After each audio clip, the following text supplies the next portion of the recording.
prepositions such as tired of or worried about, we can simply follow them with a noun or with the ing form of the verb, which is called adjourned. So this is the Voice of America from broadcasting from Botswana. 15580. Very good clean signal today. And on this World Radio Day, February 13th, 2025.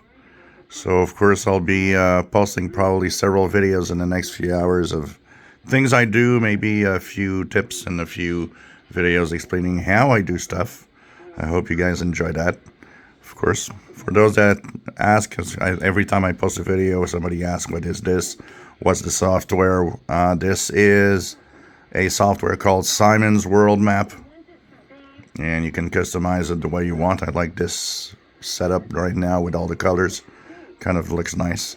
And enables me to see the grain line, where it's darkness and where it's daytime around the world, which helps a lot in the propagation conditions and ideas. What could I hear, what maybe I won't hear, and so on. So lots of fun with that. So Voice of America via Botswana, 15580. How important they are, and it's hard to remember them.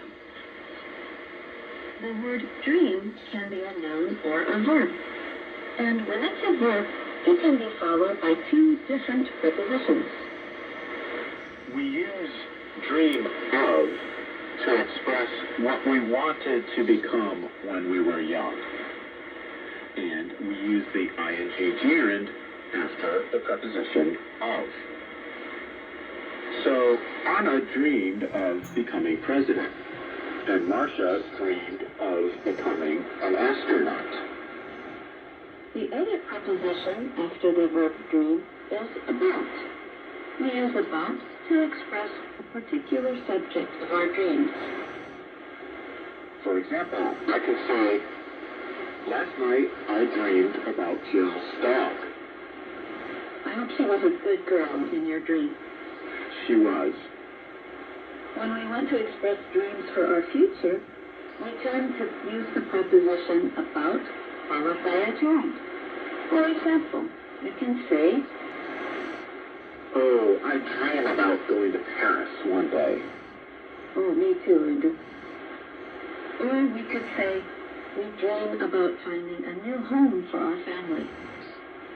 We can also use dreamed about in the same way as dreamed of to talk about childhood hopes. So Jill